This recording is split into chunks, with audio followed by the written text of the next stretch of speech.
지금부터 한국경영학회 오후 세션, 학술 발표회 오후 세션인 인천공항의 교통체계 다각화 방안 수립이라는 제목의 세션을 진행하도록 하겠습니다. 먼저 우리 발표자분들하고 우리 패널로 참석해 주신 전문가분들을 먼저 소개해 드리도록 하겠습니다. 먼저 저는 사회를 맡은 한국항공대학교 항공교통물리학부의 김원규 교수라고 합니다. 반갑습니다.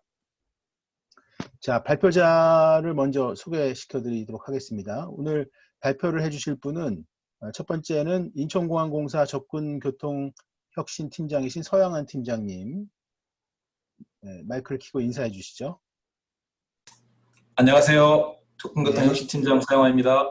예, 감사합니다. 그 다음에 이제 두 번째 발표 역시 인천공항공사 고속접근교통 PJ 팀장이신 문지강 팀장님, 인사해 주시기 바랍니다. 예, 안녕하십니까. 문지강이라고 합니다. 예, 감사합니다. 다음으로 바쁘신데도 불구하고 두 분의 박사님들이 패널로 참가해 주셨습니다. 먼저 한국교통연구원의 본부장님이신 이상민 박사님 참석해 주셨습니다. 인사해 주십시오. 안녕하세요. 예, 감사합니다. 그 다음에 한국교통대 교통정책과의 진자원 교수님 패널로 참가해 주셨습니다. 인사해 주시죠. 예, 반갑습니다. 예, 제가 그 그룹 채팅에 채팅을 남겼습니다. 거기 보시면은 아마도 그 코로나 때문에 이 줌 비대면 방식으로 진행을 하면서 여태까지 이제 오디오 문제가 제일 뭐 좀 문제가 됐었던 것 같아요. 그래서 방청자분들은 혹시 질문이 있으시면 그룹 채팅방에다 질문을 남겨주시면 제가 정리해가지고 그것들을 이제 패널로 나오신 우리 본부장님이나 교수님이나 아니면은 발제자분들한테 제가 질문을 드리도록 하고요. 그 다음에 다른 시간 동안에 내내 카메라는 켜놓으셔도 좋은데 마이크는 음소거 상태를 계속 유지해 주시기 바랍니다. 되도록이면 우리 뭐 패널로 오신 본부장님이나 교수님께서도 이렇게 음속으로 해놓으시다가 이제 말씀하실 때 이렇게 해놓으면 조금 자유로우실 수가 있습니다. 지금 연구실이나 우리 연구실에 계실 텐데 이제 문 열고 들어오면 소리가 다 이제 들어가게 되는 이제 그런 문제가 있으니까요. 그것만 조심해 주시면 될 것 같고요. 전체 오늘 발표될 첫 번째 발제자의 발표 제목은 인천공항 교통체계 다각화 방안이라는 제목으로 우리 서양한 인천공항공사 접근교통혁신팀장이신 서양한 팀장님이 발표를 해주시겠습니다.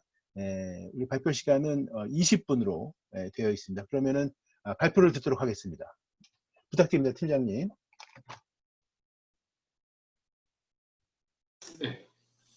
네, 인천공항 교통체계 다각화 방안에 대해서 보고 드리겠습니다.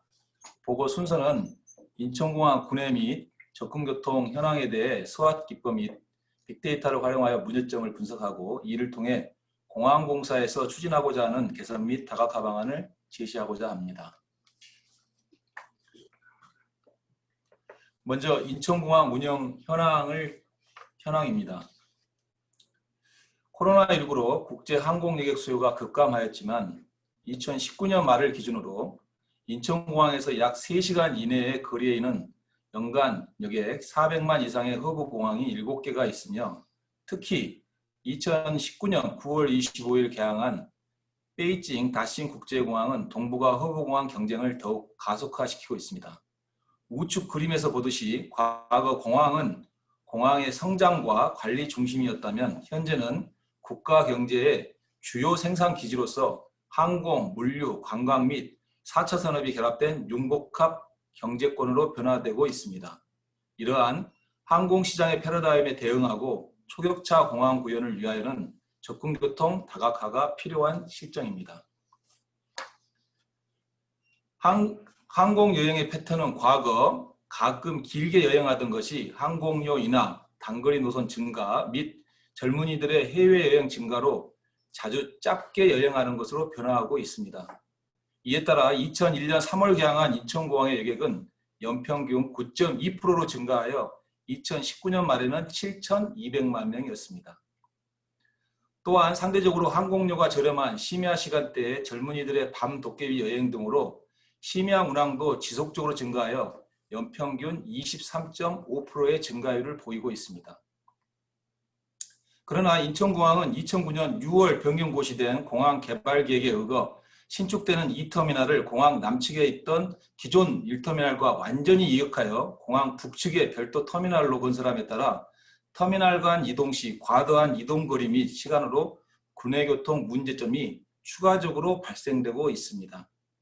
또한 서울역을 우회하여 접근하던 인천공항 직동 KTX마저도 2018년 9월 운항이 중단됨에 따라 정시성을 가진 대량 수송수단인 철도의 수단 분담률이 11.5%로 47.3%인 버스, 36.7%인 승용차 등의 타 수단에 비해 저조하여 경쟁 공항에 비해 접근성이 오히려 후퇴되고 있는 실정입니다. 좀 더 자세히 살펴보면 그림에서 보는 바와 같이 T1, T2 분리 운영으로 인천공항의 정중앙에 노란색으로 표시된 박스 구간이 보안 검색이 완료된 승객이나 허가된 공항 관계자만이 출입할 수 있는 에어사이드 지역으로 통제되어 공항 내 주요 시설을 이동하기 위해서는 에어사이드 외곽으로 우회하여야 합니다. 이에 따라 터미널 1과 2를 연결하는 무료 셔틀버스를 공항에서 운영하고 있는데 이동 거리가 18km이고 18분이 시간이 소요되고 있으며 심야 시간에는 인력 운영 문제로 셔틀버스 운영도 제한적인 것이 현실입니다. 다음은 인천공항의 접근교통 현황을 분석해 보겠습니다. 그림에서 보시는 바와 같이 인천공항은 대한민국의 서북측의 영종도라는 섬에 위치하고 있습니다. 접근 시간 및 교통수단에 따라 전국을 4개 권역으로 구분할 수 있습니다. 먼저 1시간 거리인 서울 인천권은 민자도로에 대한 통행료 부담 및 출퇴근 시간대 교통 체증 등으로 심리적인 거리감과 심야 시간대 이동시간 부족이 문제점으로 분석되었습니다. 1시간 반 거리인 경기권은 공항 이용객의 약 37%의 많은 이용객이 거주함에도 철도 서비스가 제공되지 않고 있습니다. 3시간 이내의 충청 및 강원 영서권은 KTX 이동이 제한적이어서 승용차 이동이 좀 더 편리하고 마지막으로 3시간 이상인 강원 영동 전라 경상권은 승용차로 운전하기에는 다소 버거우며 KTX는 직통 노선이 없어 환승시간 과다 및 좌석 확보에 어려움이 있고 노선버스도 3시간 이상 소요되어 불편이 제일 많은 것으로 파악되었습니다. 인천공항과 경쟁관계인 동북아 해외 주요 공항과 물리적, 시간적 거리를 분석해보면 인천공항이 타 공항에 비해 도심에서 공항까지 이동하는데 소요되는 시간과 비용이 약 2배에서 3배 정도 길거나 비쌈을 볼 수 있습니다. 해외 주요 공항의 접근 및 군내교통 현황입니다. 도심에서 공항까지 고속철도 및 다양한 교통 서비스가 제공되고 있음을 볼 수 있어 인천공항에 시사하는 바가 크다고 하겠습니다.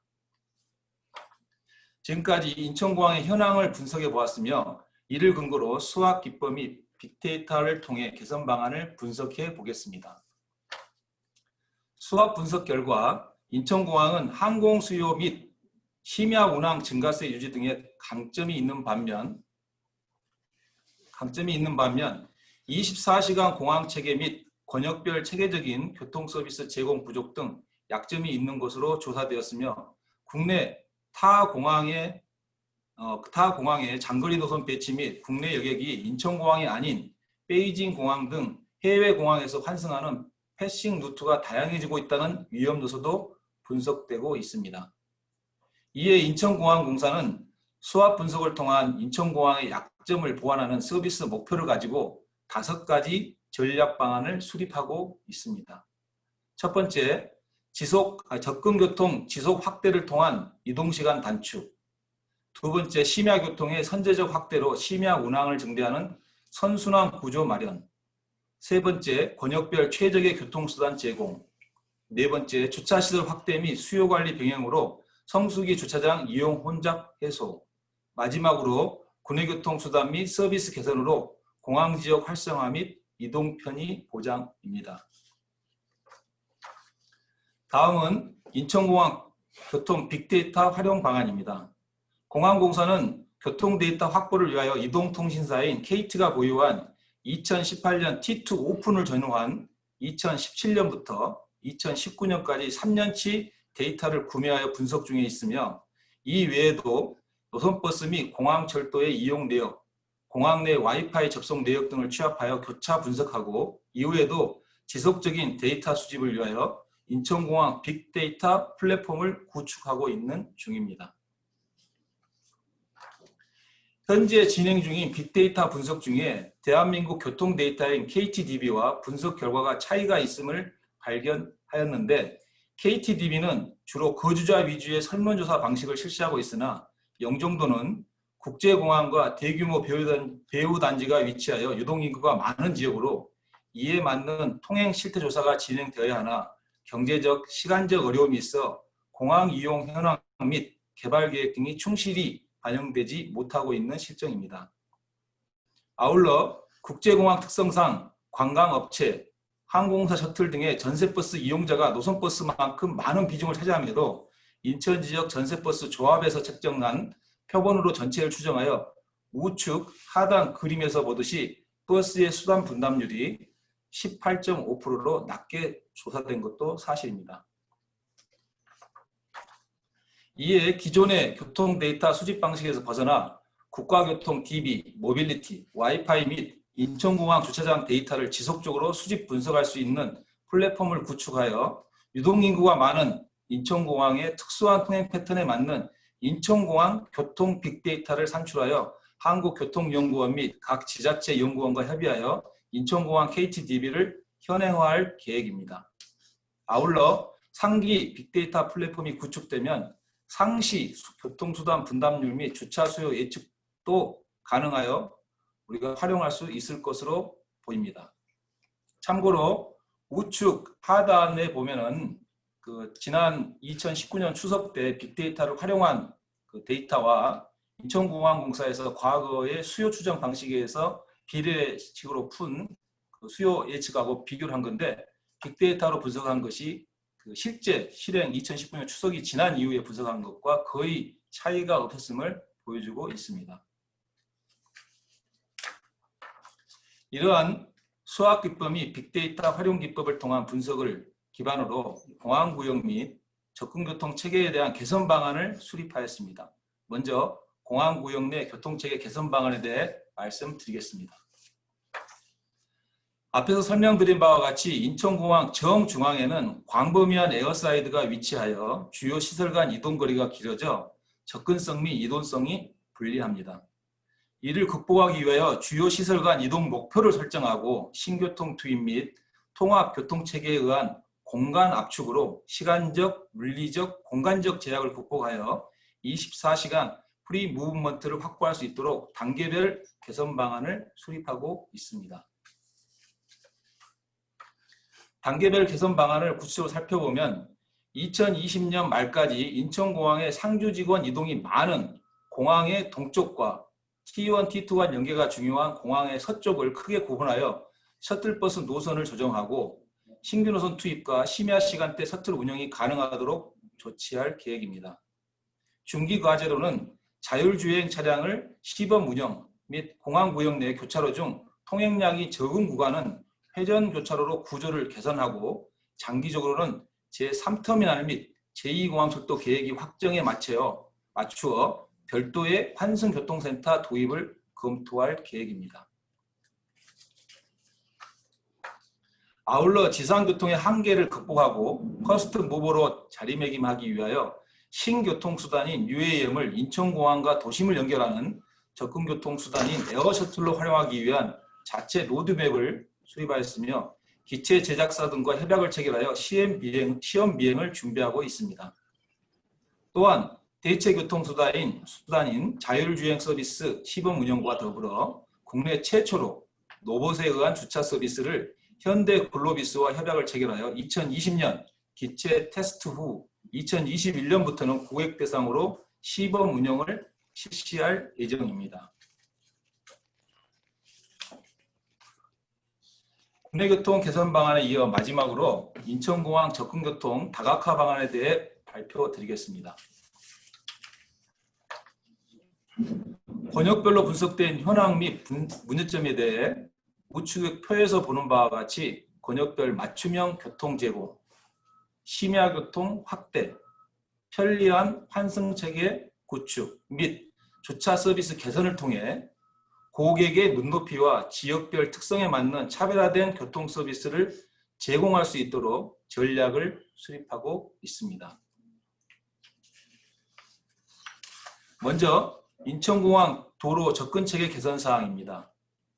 제2 외곽순환도로와 만나는 영종대교, 인천대교 및 건설 예정인 제3연육교 진출입 구간 교차 지점에 대해 직결 인터체인지 설치를 관계기관과 협의하고 있으며 출퇴근 상습 정체 구간인 올림픽대로와 강변북로 구간은 대도시권 광역교통위원회와 협의하여 대중교통 환승을 위한 환승 정류장 설치를 건의드리고 있습니다. 3연육교 건설로 영종대교와 인천대교에서 3연육교로 전환되는 교통량에 대응하기 위하여 인천공항 대로와 교차하는 신불 IC를 개선할 수 있도록 계획을 수립하고 있습니다. 다음으로 주차장 운영 체계입니다. 기존 장단기 이원화된 방식에서 장단기 외에 추가로 장기 주차장 예약, 터미널 원거리에 아주 싼 할리데이 주차장을 신설하는 방향으로 변경하고 이에 따라 요금 체계도 탄력적으로 변경 운영하여 시설 공급에서 수요 관리 중심 체계로 개선할 계획입니다. 또한 유효 주차시설을 활용하는 친환경의 공유차량 플랫폼 도입도 검토하고 있습니다. 인천공항 수단 분담률 중 47.3%로 가장 높은 비중을 차지하는 버스 수송에 대하여 빅데이터 기반 수요 분석하에 운송사와 및 지자체와 협의하여 노선을 신설하고 연평균 23.5%로 증가하는 심야 여객의 교통 편의 향상을 위하여 관련 지자체와 협의를 진행하고 있으며 특히 경기도의 경우 업무 협약을 통한 신규 노선을 2021년부터 운영할 예정입니다. 지방도 거점 터미널을 선정하여 연계 노선을 확대 운영하고자 합니다. 아울러 총 7만 명, 일 평균 2만 8천 명인 공항 상주 직원들의 출퇴근 편의 증진을 위해 설문조사 및 빅데이터 분석을 통해 상주 직원이 가장 많이 거주하는 인천 지역의 노선버스를 이버스 운영사인 위즈덤과 MOU를 체결하여 2020년 말부터 추가 2개 노선을 운영할 계획입니다. 보다 자세하게 설명드리면 노선버스는 현재 123개 노선에 일 3,500편이 운영되고 있는데 공항개발 최종 단계에는 170개 노선으로 약 40% 이상 신규 증설하고 서울 지역 탑승자의 서비스 개선을 위하여 버스 운송사와 협의하여 전자석 지정자석제를 신규 도입 운영할 계획입니다. 심야버스는 현재 서울역과 강남 고속버스 터미널만 운영하고 있는데 경기도에 4개, 인천에 2개, 그리고 지방에 4개 노선을 추가로 신규 도입 운영할 계획입니다. 맨 우측 그림은 이번에 상주 직원 출퇴근 개선을 위하여 위즈덤과 같이 설문조사를 실시한 포스터가 되겠습니다. 다음은 제2공항철도인데 이 파트는 다음 우리 교통지원 PJ 팀장님이 별도로 설명드리도록 하겠습니다. 제2공항철도가 실현되고 기존의 인천공항철도에 9호선이 직결되며 ATX 운송 시스템이 연결하게 되면은 서울, 경기, 인천의 수도권 전역은 60분 이내 인천공항 접근이 가능하게 될 것으로 예상됩니다. 이러한 철도 비전이 구현될 경우 철도와 타 교통, 신교통이 효율적으로 연계할 수 있는 환승센터와 환승센터에서 공항 내 주요 시설로 연계되는 통합 연계 교통시설이 필수적이며 이러한 접근교통과 군내교통이 효율적 연계 방안을 체계적으로 수립하여 공항개발 종합계획에 반영될 수 있도록 관계기관과 협의하여 진행할 예정입니다. 지금까지 인천공항공사는 군내교통, 승용차, 버스, 철도 등의 교통수단에 대하여 고객의 니즈와 지역별 특성에 맞는 인천공항 교통체계 다각화 방안을 수립하여 진행하고 있음을 말씀드렸습니다. 공항이 단순히 항공교통의 교차 지점 역할만 하는 것이 아니라 인천공항 그 자체가 통행의 목적이 될 수 있도록 교통체계를 다각화하여 초격차 공항 기반을 구축하는 데 최선을 다하겠습니다. 감사합니다. 예, 감사합니다. 서영한 팀장님께서 인천공항 교통체계 다각화 방안에 대해서 첫 번째 발제를 해주셨습니다. 혹시 우리 동부가 허브공항으로서 인천국제공항이 앞으로 이제 지향해야 될 목표가 초격차 공항을 구현하는 것이다, 이런 말씀도 해주셨고, 여러 가지 이제 현안 가운데서 특히 최근에 KTX가 인천공항으로 이제 직접적으로 연결되는 것이 이제 광명역에서 셔틀버스를 이용하는 형태로 바뀌어서 주로 이제 지역에서 접근하는 이용객들이 지방 여객들이 이탈하는 문제점을 주로 이제 말씀을 해주셨습니다. 그리고 뭐 여러 가지 빅데이터를 이용하는 방식이라든지 또 권역별로 그런 맞춤 교통 체계를 제시하겠다. 마이크를 좀 음속으로 해주시기 바랍니다. 우리 참여하시는 분들께서는. 마찬가지로 이제 승용차로 접근하는 도로교통 체계, 그 다음에 수도권 내에서 60분 내에 도착할 수 있는 그런 버스 체계 같은 것들을 포함을 해서 여러 가지 방안들을 이제 말씀을 해주셨고요. 결국 이제 수도권 및 지역 간을 포함해서 접근교통 체계하고, 그 다음에 이제 영종도 지역 내에서의 연계교통 체계가 잘 조화되도록 이렇게 개발을 하겠다, 이런 이제 말씀을 해주셨고요. 두 번째, 우리 이런 내용을 이제 발표해 주셨고, 두 번째로는 이제 에어포트 트레인 익스프레스 ATX 연결 구상이라는 제목으로 우리 문지강 팀장님께서 발표를 해 주시겠습니다. 죄송하지만 세션에 참가해 주신 여러분들께서는 마이크를 음속으로 다 해주시고요. 음속으로 해주시고, 그 다음에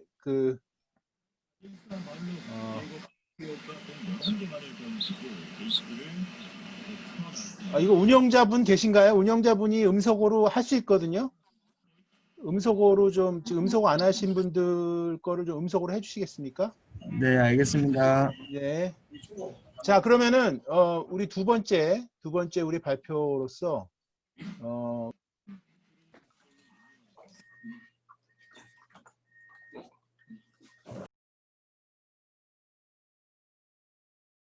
저까지 음속을 하셨네요. 예. 자, 그럼 두 번째 발표로 우리 문지강 교통 접근 고속 접근 교통 PJ 팀장님께서 ATX 에어포트 트레인 익스프레스 연결 구상이라는 제목으로 두 번째 발표를 해주겠습니다. 팀장님 부탁드립니다.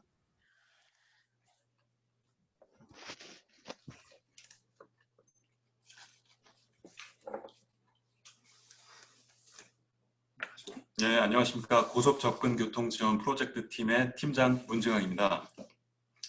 저는 항공과 철도의 재결합이라는 주제로 우리 공사에서 추진하고 있는 인천공항 직결 고속철도 재연결 사업, 프로젝트명 ATX 사업의 추진 방향에 대해서 말씀드리겠습니다.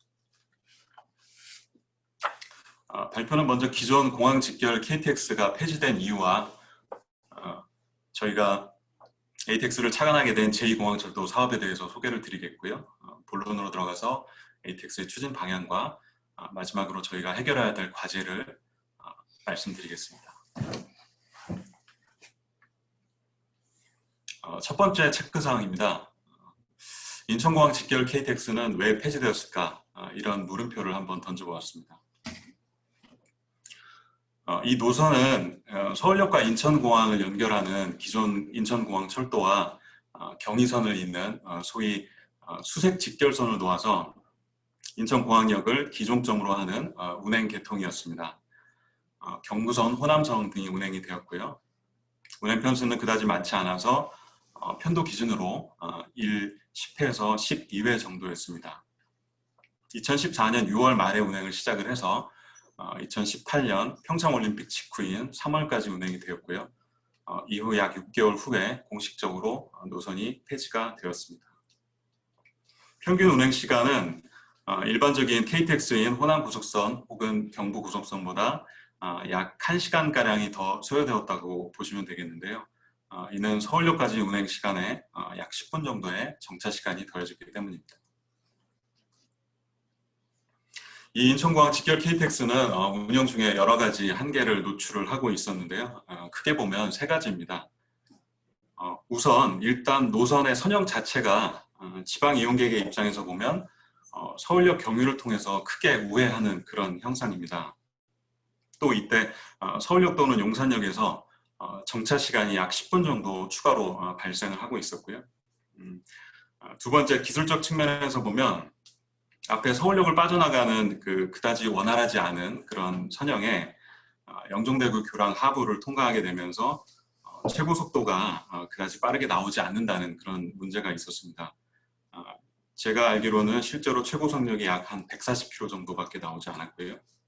그리고 마지막으로 수색 차량 기지를 이용을 하게 되면서 정비를 위해 공항에서부터 이곳 수색 차량 기지까지 공차 운행을 피할 수 없었다는 그런 큰 문제가 있었습니다. 이러한 이유들로 인해서 이용객의 숫자는 그다지 많지 않았고요. 결국 평창 동계올림픽 이후에 운행 중지를 거쳐서 폐지 수순을 밟게 됩니다. 저는 실제로 이용객의 숫자가 어느 정도였는지를 철도 통계연보를 통해서 한번 찾아보았습니다.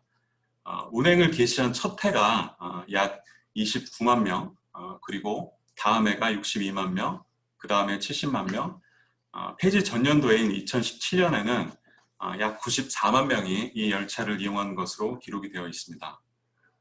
일평균으로 다시 환산을 해보면 약 1,600명에서 2,600명 정도가 이용을 한 셈이고요.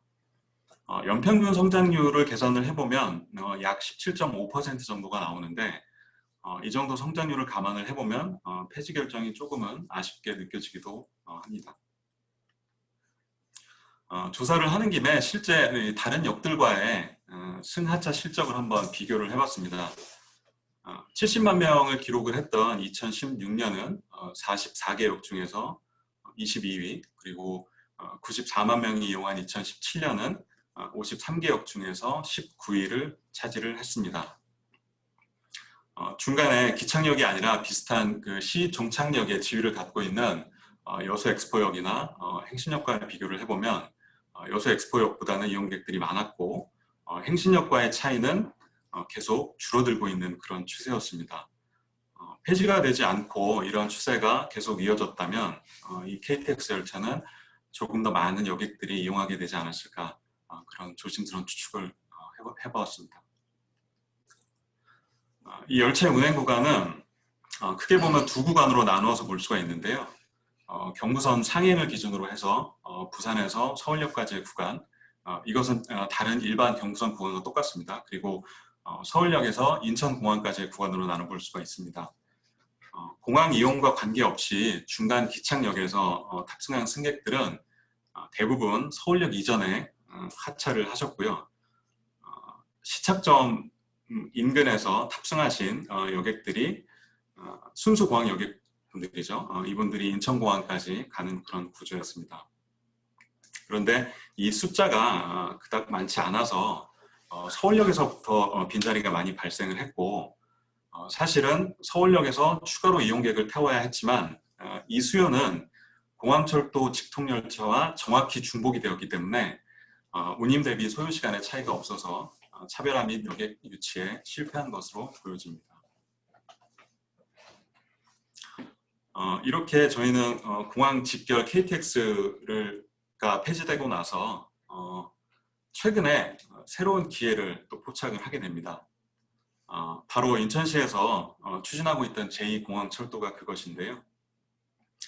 여기에 대해서 간단히 말씀을 드리자면 인천시는 이미 10년도 더 이전부터 인천 서남부와 공항을 잇는 제2공항철도를 기획을 하고 추진을 해왔습니다.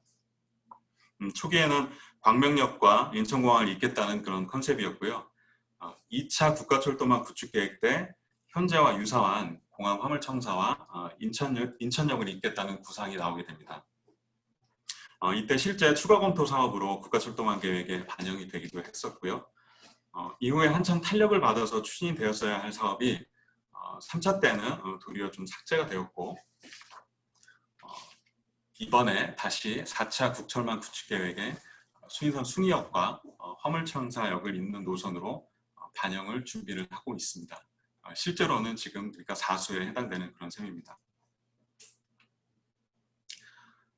제2공항철도의 기본 계획을 보면 총 노선 연장 16km에 사업비는 약 1.6조 원가량 추산을 하고 중간에 역을 2개 신설하는 것으로 계획이 되어 있습니다. 이렇게 영종도와 인천 서남부를 연결을 하게 되면 이 선로를 통해서 수인선과 월교 판교선 그리고 인천발 KTX를 연장해서 투입을 하겠다는 것이 인천시의 보관입니다.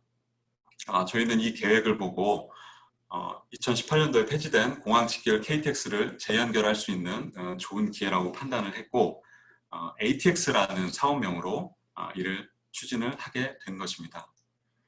우선은 인천시를 지원을 해서 내년 북철망 계획에 이 제2공항철도 노선이 수록 반영되는 것을 단기 목표로 설정을 하고 있습니다. 이제 그럼 본론으로 들어가서 저희가 추진하고자 하는 ATX 프로젝트의 추진 방향에 대해서 말씀을 드리겠습니다. ATX 운송은 크게 나눠서 여객 운송과 화물 운송으로 나눠서 말씀을 드릴 수가 있겠습니다. 먼저 여객 운송 모델을 말씀을 드리겠는데요.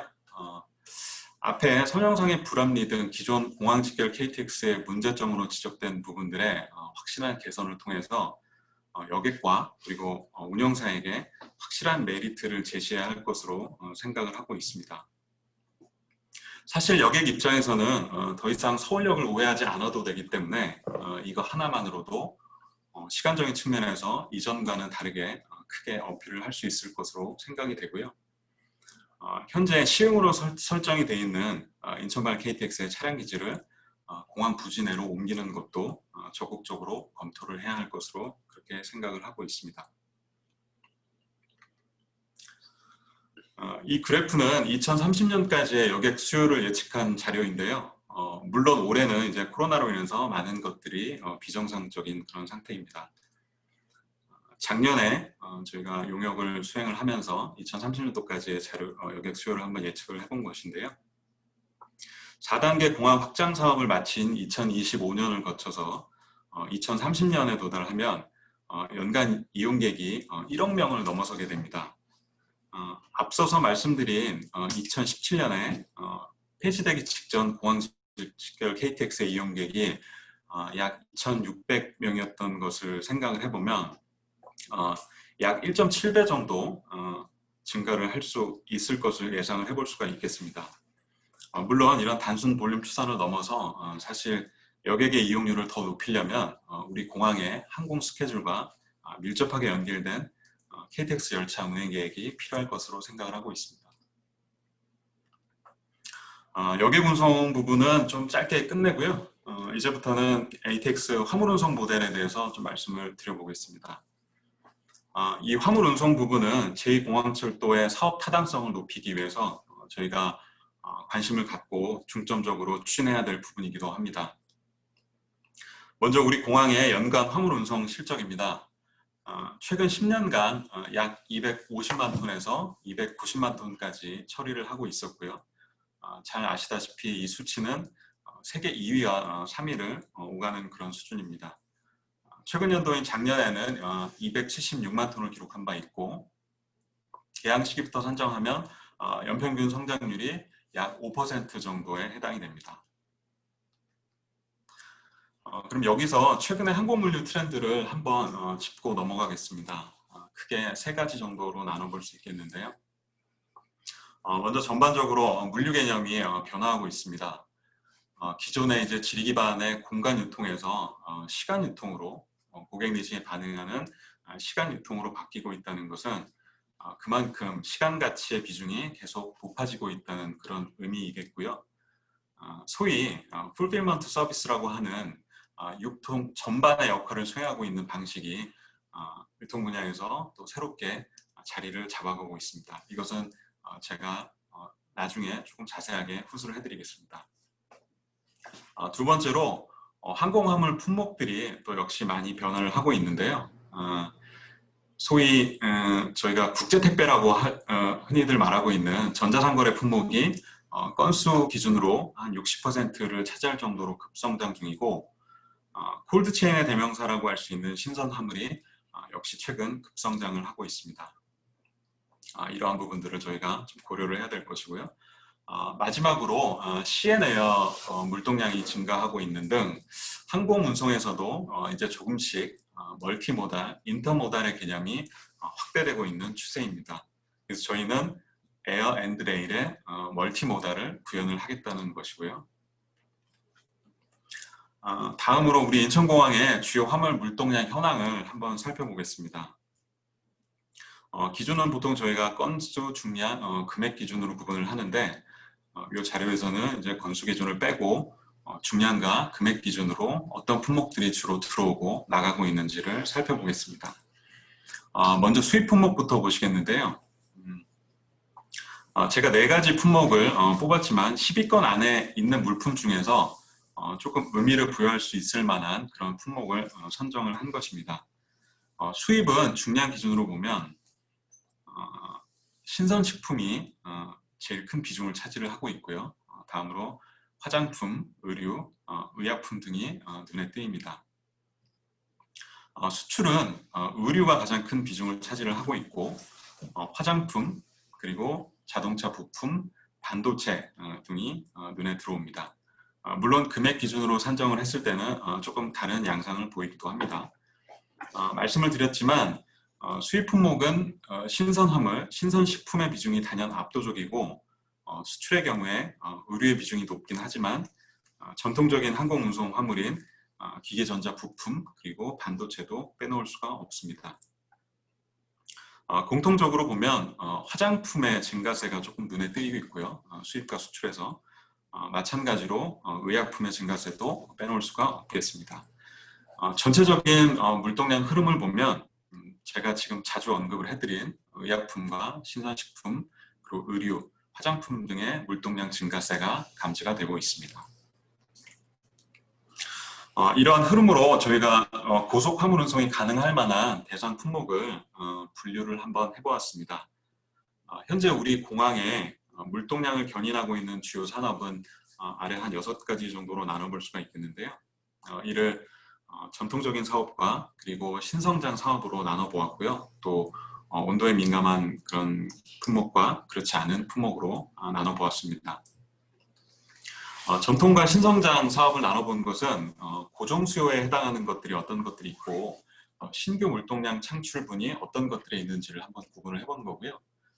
온도 민감성에 대해서 구분을 해본 것은 소위 콜드체인에 해당하는 품목이 어떤 것들이 있는지, 그리고 그렇지 않은 것들이 어떤 것들이 있는지 한번 구분을 해본 것입니다. 근데 보시면 아시겠지만 실제 꼭 냉동 냉장이 필요한 신선식품이 아니더라도 항온 항습 역시 온도 민감성에 해당이 되기 때문에 상당히 많은 부분이 소위 온도 그리고 더 파생돼서 시간에 민감한 콜드체인 물품에 해당이 된다고 보시면 되겠습니다. 그러면 이제 좀 구체적인 ATX 화물 운송의 기본 구상을 말씀을 드리겠습니다. 먼저 수입 화물인데요. 운송 가능한 물품은 앞서 설명드린 콜드체인 중에서 신선식품, 의약품, 그리고 화장품 등이 가능하리라 보고 있고요. 이 기본 구상은 공항에서 반출된 물품을 권역별 내륙 물류 기지로 빠르게 운송하는 것이 핵심이라고 할 수 있겠습니다. 그러기 위해서 고속선 또는 일반선상의 화물 거점 인접역을 이용하는 것을 고려를 하고 있습니다.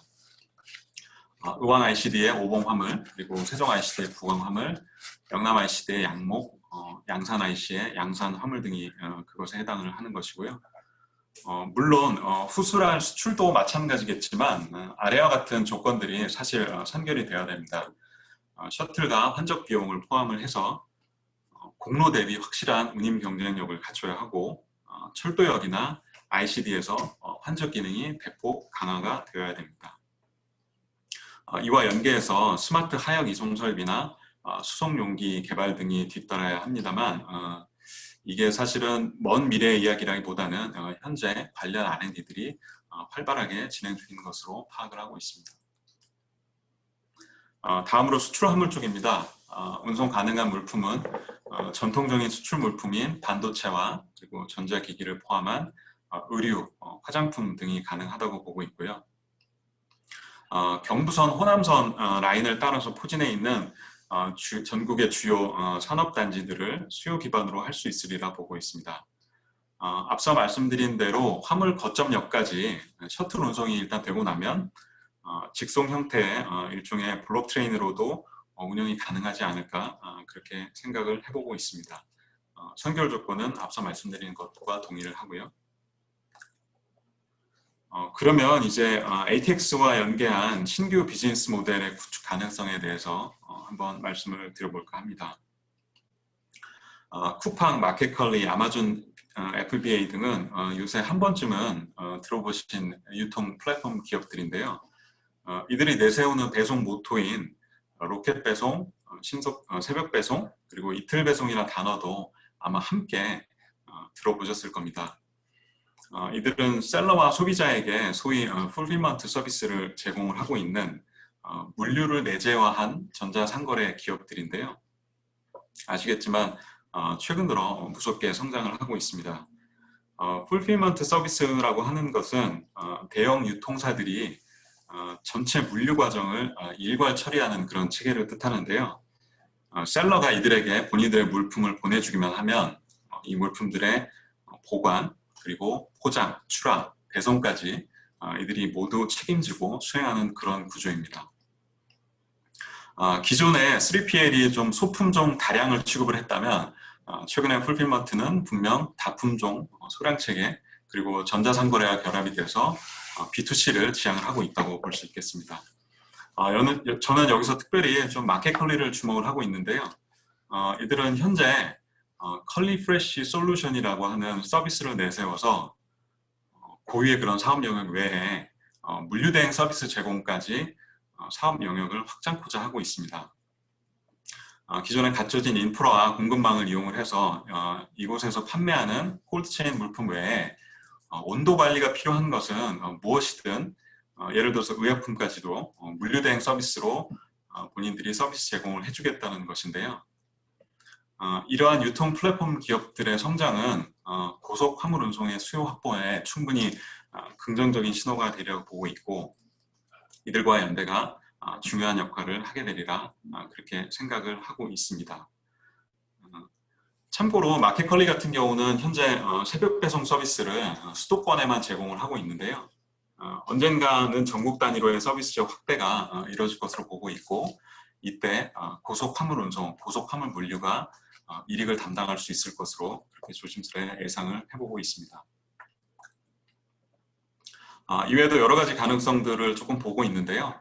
앞에 대형 풀필먼트 센터와 조금은 대비되는 개념으로 최근에 도심 마이크로 풀필먼트 센터라는 개념이 또 대두가 되고 있습니다. 이것은 이제 대형 유통사와는 또 다른 한 축의 개념인데요. 도심지에 위치한 신속 배송이 필요한 유통업체들이 소규모로 자주 물품을 공급을 받아서 이 센터를 통해서 소비자한테 직접 물품을 배송을 하는 방식입니다.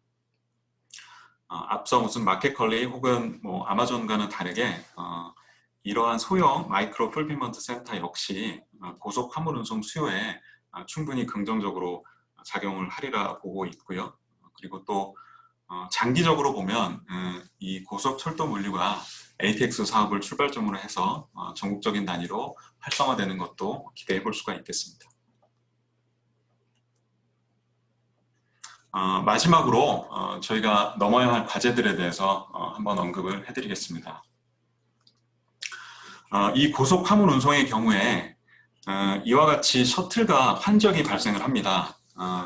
수출의 경우에 생산지에서 출발역까지의 셔틀, 그리고 공항에 도착해서부터 화물터미널까지의 내부 셔틀이 발생을 하고요. 수입의 경우에도 화물터미널에서 출발할 때 내부 셔틀, 그리고 도착역에서 소비지까지의 셔틀이 발생을 합니다. 이 과정에서 환적이 발생을 하고 시간과 비용이 발생하는데요. 이러한 환적을 최소화하고 생산지와 소비지의 셔틀 운행을 효율화하는 것이 이 고속 화물 운송 사업성을 좌우할 핵심 과제로 보고 있습니다. 어차피 from door와 to door의 역할은 육성 운송이 담당을 하게 될 것이라고 보고 있고요. 이 부분은 앞서 말씀드린 유통업체 혹은 운송업체 측과 상생의 솔루션을 만들어가면서 정립해 나갈 필요가 있다고 보고 있습니다. 다음은 셔틀 과정에서 발생하게 되는 환적의 경우를 좀 말씀을 드려보겠는데요. 중장기적으로는 하역 자동화 설비가 개발이 되어야 될 것으로 예상을 하고 있고요. 단기적으로는 제가 사진에서 보여드린 것처럼 롤테이너 등을 사용을 하는 것도 다양한 해법 중에 하나가 될 수 있으리라고 보고 있습니다. 지금까지 ATX 프로젝트의 추진 방향에 대해서 설명을 드렸는데요. 이 프로젝트는 말씀드린 것처럼 많은 가능성과 함께 또 동시에 풀어야 할 숙제들도 산적해 있지만 저희가 목표와 의지를 갖고 머리를 맞대면 충분히 솔루션을 찾을 수 있다고 생각을 하고 있습니다. 경청해 주셔서 감사합니다. 이상입니다. 예, 문지강 팀장님께서 ATX와 관련된 연결 구상에 대해서 말씀을 해주셨습니다. 그 첫 번째 발제에서 우리 그 서양한 팀장님께서 결국에는 이제 그 KTX의 직결 노선이 폐지됨으로써 그 지방 승객들이 이탈하는 문제점을 제시를 해주셨고요. 뭐 다른 부분에 대해서는 이제 접근교통의 혁신에 대해서 이제 쭉 말씀해 주셨는데 그 부분에 대해서 이제 우리 문 팀장님께서 그 새로운 어떤 그 전기를 마련하는 그 인천 그 서남부에서 영종도로 연결되는 그 철도 제2공항 철도를 계기로 해서 ATX라는 것을 추진하겠다 이렇게 이제 발표를 해주셨고요. 사실은 이제 그 타당성이 나오기 위해서는 그 승객들에만 유지해서는 타당성이 나오기 힘들겠다라는 그런 취지에서 우리가 이제 그 이 수출입 화물에 대한 그런 이제 신선 화물이나 이런 부분에 이제 수요가 급증하는 것을 이제 계기로 해가지고 결국에 이제 ATX를 주로 이제 공항과 에어앤레일에 관련된 물류 체계를 만드는 어떤 그 계기로 마련하겠다 이런 구상을 이제 말씀해 주셨고요. 뭐 그렇게 하기 위해서 이제 뭐 환적 최소화나 셔틀 효율화 이런 부분에 대한 노력이 필요하다. 뭐 이런 식으로 이제 결론을 내주신 것 같습니다. 자, 감사드리고요. 지금 우리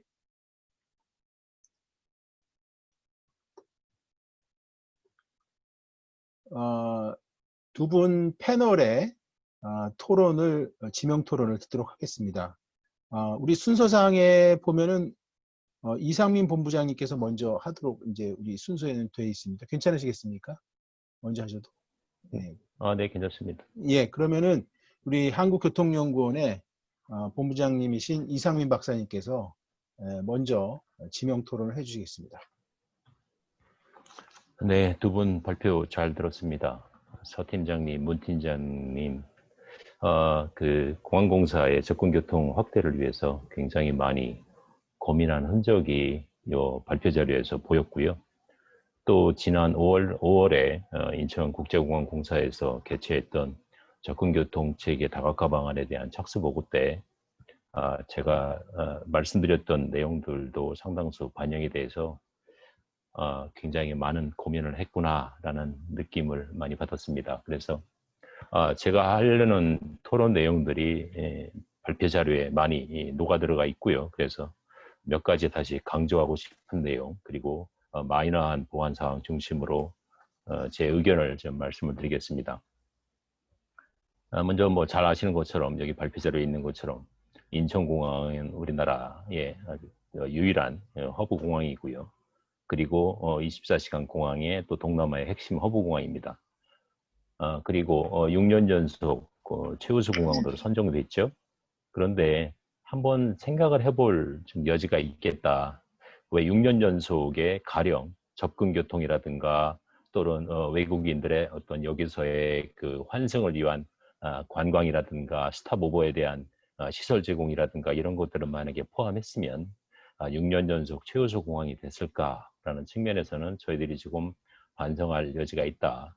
그리고 특히 이제 그래서 통관이나 검색, 수속의 그 빠른 이런 장점들에 기인한 그런 공항 선정이 되지 않았는가 싶어서 차세의 이런 접근교통 체계에 다가가는 굉장히 시의적절한 저는 고민이라고 판단하고 있습니다. 그래서 환승과 관련해서 우리 공항 자체의 시설이라든가 또는 인근 도시로의 체류 여건은 충분한지, 그리고 국내로 입국하는 사람들을 위해서 업무나 관광을 위해서 쉽게 연결 가능한지, 이런 부분에 있어서는 다소 약간 부정적인 의견이 있을 것 같다는 느낌입니다. 그리고 24시간 공항을 얘기를 하고 있지만 진정으로 24시간 이용자의 대응 가능한 공항인지는 우리도 쉽게 판단을 해도 답이 나오지 않는 그런 요소가 좀 있습니다.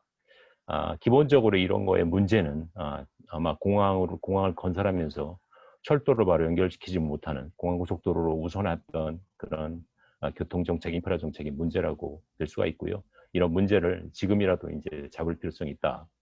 그래서 현재 공항철도의 연결성 및 접근성, 그리고 국내에서 공항으로의 접근성이 여기 표에 나와 있는 것처럼 철도의 분담률이 11%에 불과하고요. 거의 대부분을 버스에 그리고 승용차에 의존하고 있습니다. 그리고 자체 공항 내 이동도 굉장히 불편하죠.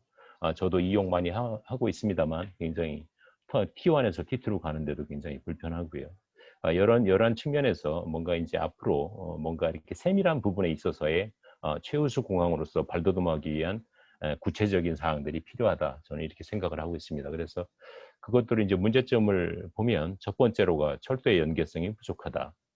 두 번째로는 시간대별로 대중교통, 그러니까 이용자에 대응하는 교통수단의 공급이 부족하다. 그리고 세 번째로는 지역별로 접근교통이 좀 불균형적으로 돼 있다. 그리고 네 번째로는 요금 저항 요인이 좀 과다하다. 이런 요금 저항 요인에 관련돼서는 가령 제가 있는 세종시를 예를 들면 서울에서 KTX를 타고 오송역으로 도착을 합니다. 그런데 오송에서 정부청사까지의 택시 비용이 KTX의 일반석보다 더 비싸다는 얘기입니다. 이것들이 이제 어떻게 보면 요금 저항 요인이라고 할 수 있고, 이렇게 되니까 승용차를 가져오게 되는 사례가 과다할 수 있다는 그런 측면에서 말씀을 드립니다. 그래서 이런 것들을 반영을 해서 서 팀장님께서 스와트 분석을 해주셨습니다. 그래서 이 스와트 분석에 대해서는 거의 대부분의 저희들이 하고자 하는 방향들이 다 녹아들어가 있어서 이런 분석 및 방향 제시에는 동의를 하고 있고요. 여기에 하나를 더 추가하면 각 스테이크홀더가 있습니다. 주로 이제 이용자 중심으로 되어 있는 이용자 중심 공항을 구축하기 위해서 이용자의 니즈가 반영된 통합 운영의 필요성이 좀 추가됐으면 어떨까? 그 통합 운영이라는 얘기는, 니즈라는 얘기는 뭐냐면 이용자의 패턴, 그리고 비행기의 출 도착, 그리고 접근 교통수단 간의 정보가 통합 연결해서 뭐 어떻게 새벽을 도착하거나 늦은 저녁에 도착하는 경우에도 그 비행기의 운항 정보에 연결된 대중교통수단이라든가 이런 것들이 공급됐으면 좋겠고요. 그리고 이용자에게 이런 수단들을 정보를 충분히 제공할 수 있는 앱이라든가 VMS라든가 이런 부분에 있어서 설치가 굉장히 조금 빨리 개선돼야 되지 않을까, 이런 생각이 들고요. 그리고 다음으로는 기존의 접근 교통 체계에서 이제는 다양한 교통수단이 도입 필요하지 않을까, 이런 말씀을 드리고 싶습니다. 뭐 최근에 코로나로 인해서 개인 교통 수요가 굉장히 요구 증대되고 있죠. 그래서 이런 일반적인 대량 교통수단 그리고 대중교통수단 뿐만이 아니고 심야 등 심야에는 이제 수요가 그렇게 크지 않기 때문에 이런 부분에 용이한, 그리고 코로나에 대응할 수 있는 공유 서비스라든가 뭐 퍼스널 모빌리티라든가 단거리 렌탈 서비스라든가 이런 부분에 있어서의 교통수단도 조금 다양화시키는 정책이 필요하지 않을까, 이런 생각이 들고요. 그리고 또 마찬가지로 이때 심야 같은 경우에는 무조건적인 배차라든가 일방적인 노선 운행이 사실은 불가합니다. 수요하고 타산성이 맞지 않기 때문이죠. 그래서 주요 교통 결절점, 여기 뭐 자료에도 좀 있습니다만 수도권이라든가 지방 권역별로 연계 가능한 수요 대응령, 주로 우리가 DRT라고 얘기를 하고 있습니다만 수요 대응령이라든가 공항 지경에 셔틀 서비스를 좀 운영할 필요가 있지 않을까.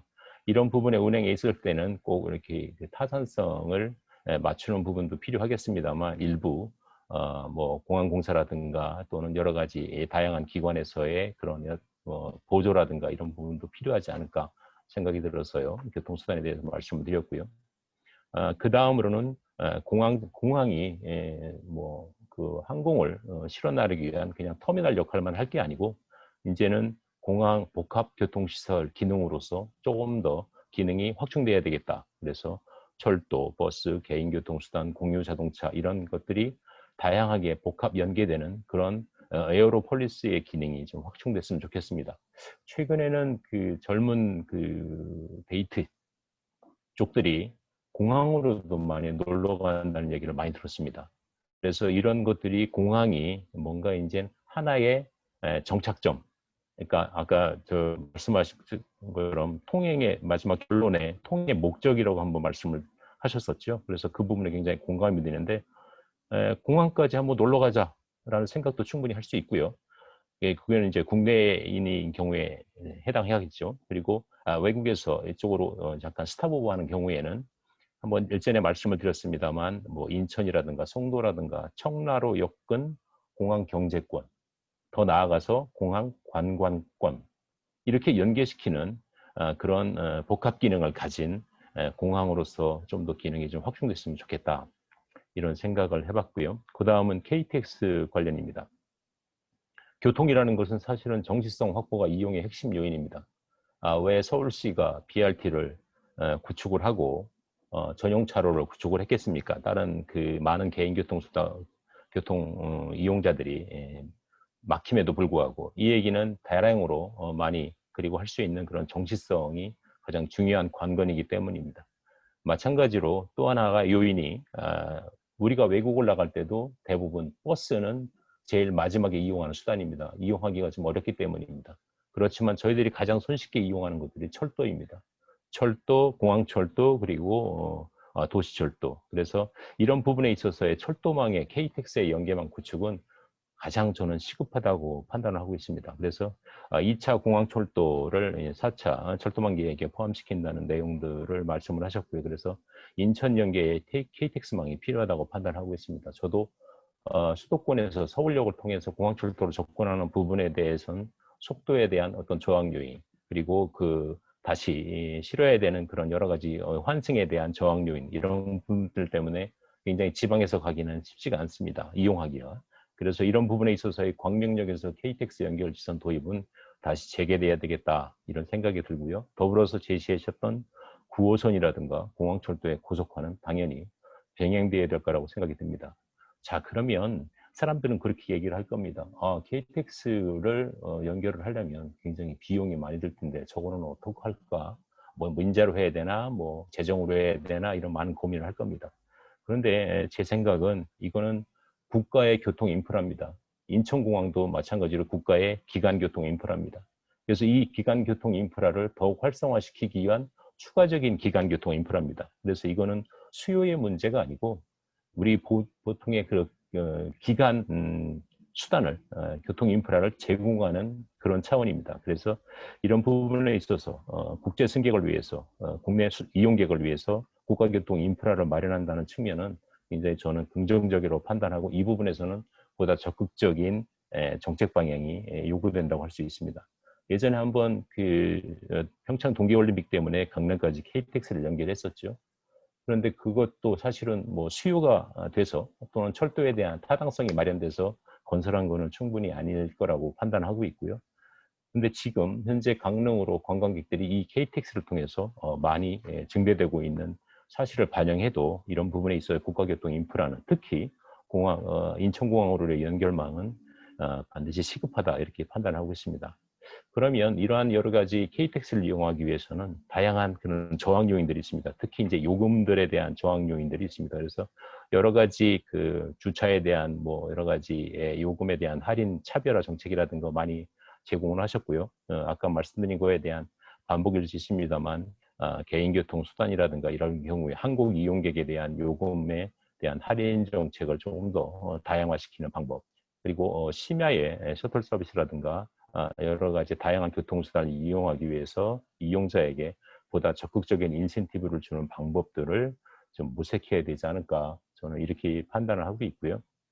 뭐 이런 여러 가지 사항들을 뭔가 이게 저희들이 인천국제공항이 동남아의 허브로 확충하기 위해서는 뭐 통관만 빠르면 될 게 아니고 뭔가 이 국내에 머무르고 또 그 공항에서 충분히 끌어들일 수 있는 매력을 확대시키는 정책으로 접근교통 체계에 다각화는 반드시 필요하다 이렇게 판단을 하고 있습니다. 그래서 아까 말씀드린 것처럼 이 공항을 역할을 조금 더 공고히 하는 가장 핵심이 첫 번째로는 공항을 편리하게 접근 가능하게 하는 것. 두 번째로는 최고의 에어로폴리스로서 공항을 보러 또는 환승각이 쉬어갈 만한 자족시설로서 매력을 늘리고 세 번째로는 저희들이 지금 24시간 공항이라고 얘기를 하고 있습니다만 이제는 24시간 공항에 반드시 걸맞는 이용자 대응형 공항으로 자리 잡았으면 좋겠다라는 말씀을 드리고 싶고요. 두 번째로는 문지관 팀장님이 말씀하신 KTX를 통한 아까 사회자분도 말씀을 하셨습니다만 여객만 가지고 타당성이 안 나오니까 화물까지 한번 해보자라는 제안에 대해서 간략하게 언급을 한다 그러면 아까 이제 타당성 문제, 수요의 문제는 제가 한번 말씀을 드렸고요. 국가교통 인프라로서 적극적으로 시설이 만들어졌으면 좋겠다라는 기본 입장이고요. 두 번째로는 KTX를 통한 화물 운송은 사실 KTX는 여객 중심으로 만들어졌고요. 나머지 이 여객을 끌어들이면서 나머지 생기는 여유 용량의 화물을 나르면 다양한 그런 시너지 효과가 생기지 않냐 그래서 KTX를 여객 중심으로 했던 거고요. 지금 다시 이제 KTX를 통해서 특히 이제 KTX가 아니죠. 이제 ATX를 통해서 화물 운송을 역할을 좀 고취시키는 방법들은 사실은 다양한 요인들이 좀 고려돼야 될 것 같습니다. 뭐 항상 우리가 철도 운송을 하게 되면 상하차에 대한 시간, 환적에 대한 시간, 그리고 여객과 화물차의 혼용이냐 아니면은 차로 병행하는 운영 다이아를 짜는 그런 어려운 문제, 그리고 비용 구조 이런 고려 요소들이 상당히 많아서 굉장히 많은 고민과 논의가 필요할 것이라고 판단이 됩니다. 그러나 단 하나 저는 긍정적으로 생각하는 부분들이 이제는 이런 그 KTX를 통해서 여객뿐만이 아니고 여객 중심입니다만 여객과 화물을 혼용시키는 방법도 이제는 좀 국가 정책적으로 검토해야 될 시기가 온 듯합니다. 그래서 이 두 분의 발표에서 많은 고민 그리고 많이 공감하는 내용 이런 부분들이 조속히 추진되었으면 하는 의견 드립니다. 고맙습니다. 예, 이상민 박사님 감사합니다. 24시간 공항으로서의 어떤 조건들을 그 이용자 니즈에 맞는 조건들을 좀 잘 마련해야 되고 여러 가지 그 DRT 수요 대응형 어떤 대중교통망도 좀 필요하고 공항 자체가 목적지가 될 수 있는 그런 에어로폴리스 같은 것들이 결국 목표가 되었으면 좋겠다라는 말씀들 여러 가지 특히 그래서 이제 이 ATX와 같은 것들이 결국에는 이제 국가 기관 인프라들을 연계하는 거기 때문에 이게 어떻게 보면 결론적으로 이제 경제성의 문제가 대두될 것인데 그런 부분에 있어가지고 좀 국가 기본 인프라로서 좀 우리가 고려를 해야 되지 않느냐 이런 말씀을 해주셨습니다. 감사드리고요. 우리 이 참여해주시는 여러분들은 이게 지금 오디오 때문에 음소거 상태를 계속 유지해 주시고 계신데요. 질문이 있으시거나 토론할 내용이 있으시면 그룹 채팅방을 이용을 해주시면 되겠습니다. 자, 두 번째 우리 지정 토론 패널로서 우리 한국교통대학교 진자원 교수님이 준비하고 계신데요. 교수님 토론해 주시죠. 예, 반갑습니다. 한국교통대학교의 진장원입니다. 문 팀장님, 서 팀장님, 좋은 발표 잘 들었습니다. 거의 전문가시겠지만, 진짜로 전문가 이상으로 좋은 자료를 이렇게 만들어 주신 것 같습니다. 또 이 발표 자료에서 우리한테 굉장히 중요한 인천 공항의 접근 교통이나 내부 교통과 관련된 어떤 개선해야 될 점들도 이렇게 잘 말씀해 주신 것 같아가지고 감사드립니다. 일단 저도 인천공항 이용자의 한 사람으로서 제가 문 팀장님한테, 서 팀장님한테 질문 드리고 싶은 거는 뭐냐면은 그 터미널 1하고 터미널 2가 사실은 배치상으로 보면 가까이 붙어 있지 않습니까? 근데 이제 그 차로 간다든지 버스로 가려면은 굉장히 돌아서 가잖아요. 몇 킬로씩.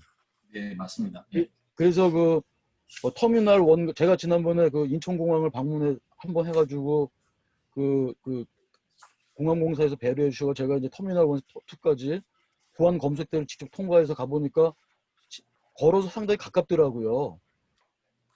그래서 네. 예를 들어서 그 터미널 1에서 터미널 2까지 보행 전용 통로를 갖다가 지하 같은 데다가 이렇게 팔 수 있는 그런 것들은 없는지 한번 좀 여쭤보고 싶고요. 그러면은 터미널 1과 터미널 2 사이에 어떤 접근이 굉장히 이렇게 좋아질 것 같고, 지금 버스 같은 경우도 터미널 1 들려 터미널 2까지 이제 그 터미널이 버스 터미널이 있고 막 이렇게 터미널 2에서 오는 사람이 삥 돌아서 한참 거기서 뭐 거의 한 15분 정도 10분 이상 터미널 1 왔다가 다시 또 가고 막 이런 식으로 시간 낭비가 되는데 이것들을 조금 해소할 수 있지 않을까 그런 생각이 한번 좀 질문을 좀 드려보고요.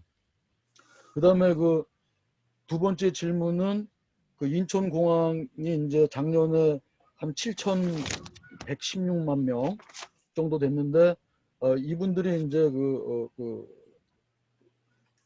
이분들의 이제 이용 패턴이 예를 들어서 오늘 발표하신 자료에는 각 그 접근 방향별로 예를 들어서 수도권이면 수도권 북부, 뭐 서울 같으면은 저 강남 쪽, 또 서울 북부 지역, 또 경기 남부 이남에서 오는 분들 그런 좀 어디까지 조금 좀 데이터가 나와 있으면은 훨씬 더 우리가 오늘 ATX를 포함해 가지고 얘기하는 게 더 아주 다양해질 수 있을 것 같습니다. 그래서 아마 그것도 분석해 놓으실 것 같은데 나중에 그런 것들도 한번 조금 답을 해주시면 몇 퍼센트 정도씩 비율이 되는지 좀 감사드리겠고요.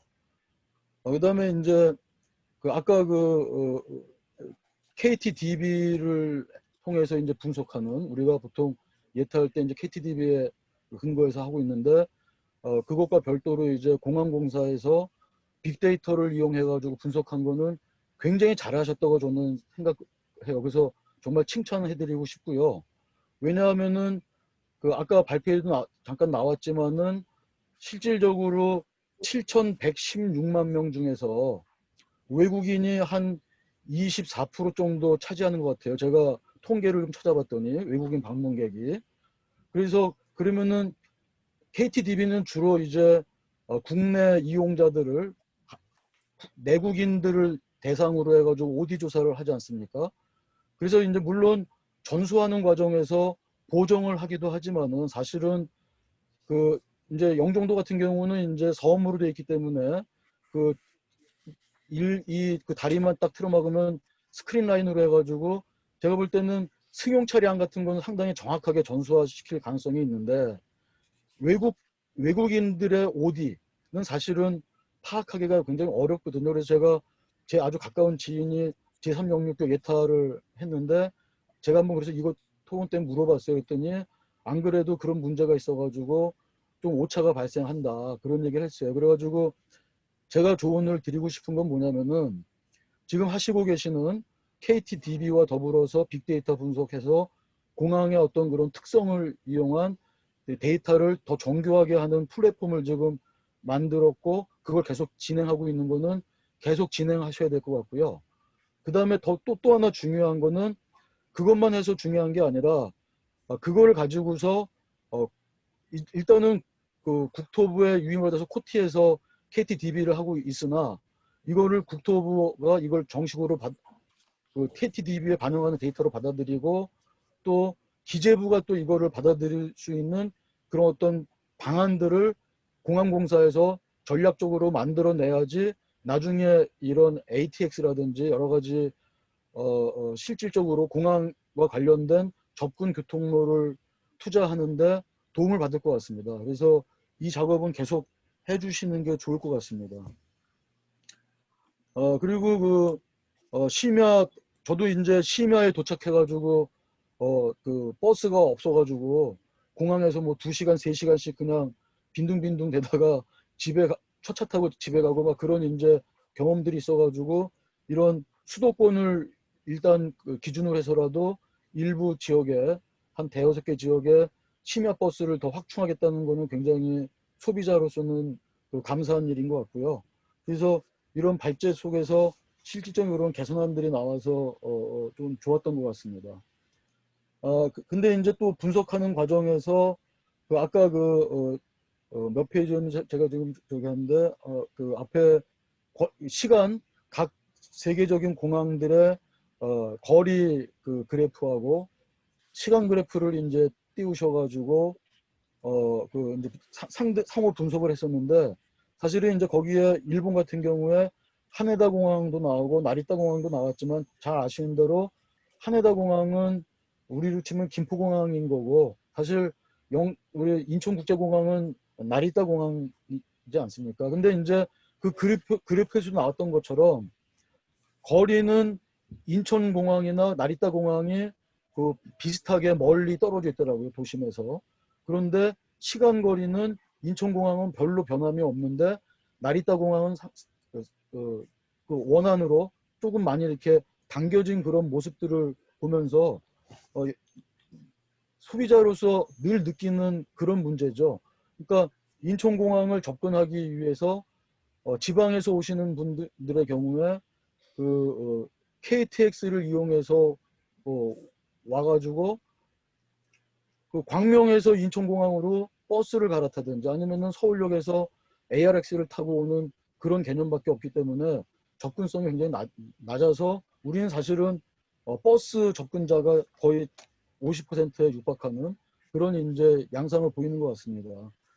근데 제가 왜 이 말씀을 이렇게 장황하게 드리냐면은 사실은 그 직결 KTX가 폐지됐을 때 요인들을 아까 말씀해 주셨는데 그 요인들은 다 저도 동의를 하고요. 근데 그거 플러스 가장 결정적인 거는 그거죠. 그러니까는 편수가 적은 거죠. 그러니까 저는 이제 오늘 이 발제를 하는 과정에서 인천공항이 지금 계속 주장하고 있는 게 뭐냐면은 인천공항이 우리나라의 허브 공항으로서 허브 앤 스포크 전략을 가야 된다. 그래서 인천공항에 선택과 집중을 해야 된다. 그래서 다른 그 지역 공항들은 오히려 조금 스포크 공항으로 그냥 납대로 두고 인천공항에 집중해야 되는데 그 KTX 전략은 그 허브 앤 스포크가 아니라 정말 O2D로다가 부산에서 출발해서 그냥 공항까지 올려다 보니까는 편수가 하루에 제가 지금 기억하기로는 하루에 8왕복이었거든요. 그러니까 사실 비행기 편이 대부분 안 맞는 거죠. 부산에서 인천공항으로 직접 KTX 타고 오려면은 아니면은 중간에서 이제 갈아타야 되는 수밖에 없는 거죠. 그래서 사실은 이제 승객이 없어서 폐지된 건데 요번에 이제 ATX를 말씀하시는데 요번에는 그런 실수는 이제 범하면 안 될 거라는 그런 생각을 합니다. 그래서 그거 관련해서 조금 좀 제가 말씀드린다면요. 예를 들어서 지금 현재 아까 발표했던 자료 중에서는 인천역까지 이제 인천 KTX를 이용해서 인천에서 다시 이제 공항 오는 셔틀 트레인을 운영하겠다라고 지금 했지만은 사실 여기에도 허와실이 있다고 저는 생각을 하고요. 그게 무슨 말씀이냐면은 지금 인천 KTX하고 수원발 KTX를 같이 지금 착공해서 같이 지금 진행하는데 얘들이 지금 사실은 기존 KTX 노선을 쓰다 보니까 노선 배분이 지금 하루에 아마도 인천 수원 공이 아마 24편 정도 이하로 저는 지금 듣고 있거든요. 그러면은 이것 역시 사실은 원활하지 않을 수 있다는 거죠. 접근 교통으로서. 그래서 제가 조금 조언을 좀 해드린다면은 예를 들어서 수도권에서 크게 세 가지 접근 통로를 본다면요. 서울역에서 인천공항 오는 문제는 오케이라고 저는 생각해요. ARX를 하고 와서 지금 속도가 느리긴 하나 뭐 그렇게 나쁜 거는 아니라고 생각하기 때문에 서울역에서의 접근성은 일단 인내할 수 있는 수준. 그 다음에 이제 이 강남 쪽에서 이 SRT가 이제 수서역까지 오는데 거기서 접근하기 위해서 이제 뭐 9호선이 직결돼 가지고 빨리 오게 된다면은 뭐 올 수 있겠으나 이쪽 부분이 약간 이제 부족한 부분이 있다고 보여지고요.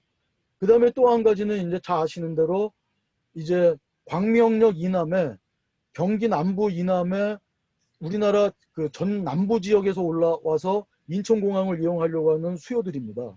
이 수요는 광명역 아니면은 서울역으로 가야 되는데 이게 굉장히 불편하지 않습니까? 그래서 제가 조언드리고 싶은 건 뭐냐면은 인천 KTX를 이용해서 그 인천공항으로 오도록 하는 거는 사실은 인천 지역의 어떤 로컬의 어떤 그런 그 전략인 거고요.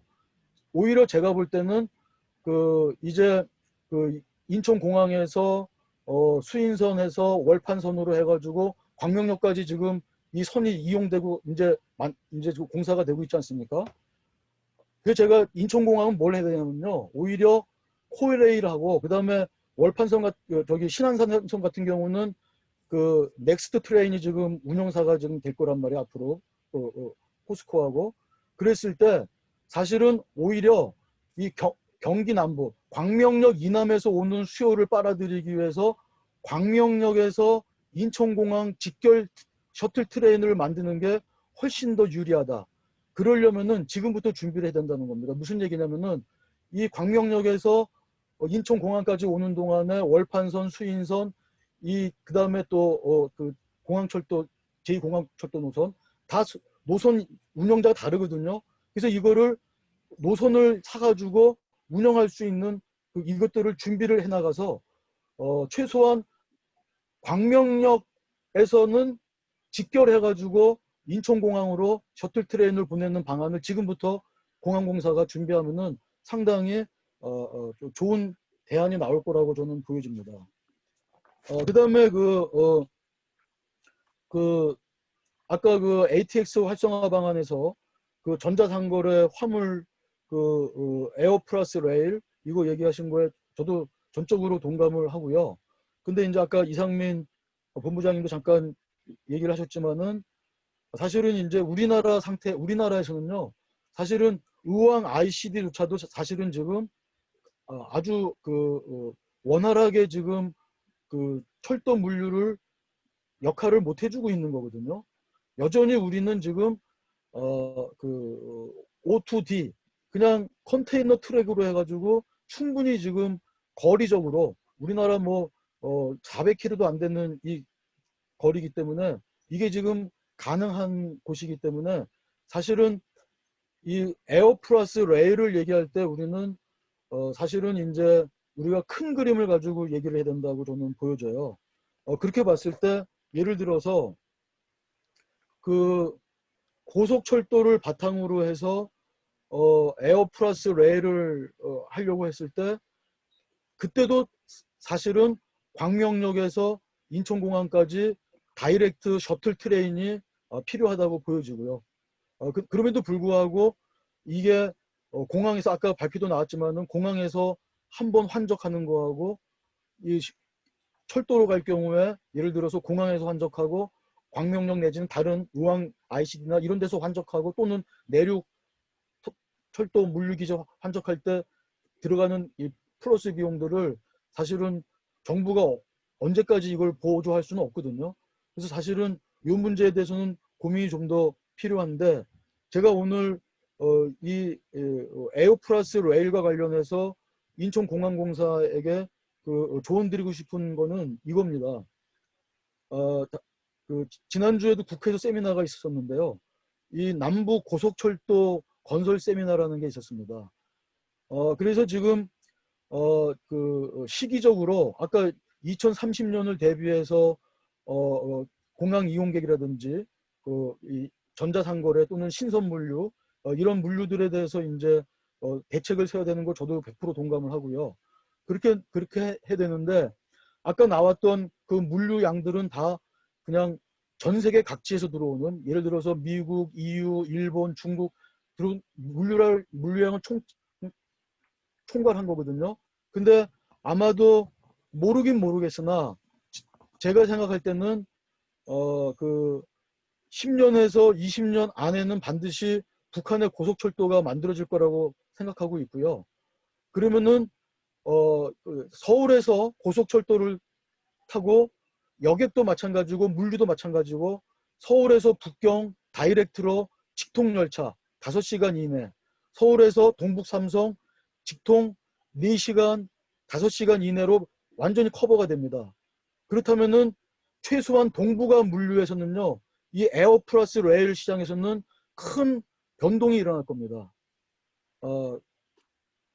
그래서 그 중국이 지금 직구 물류하고 역직구 물류를 합치면은 작년에 2조 원 정도가 되거든요.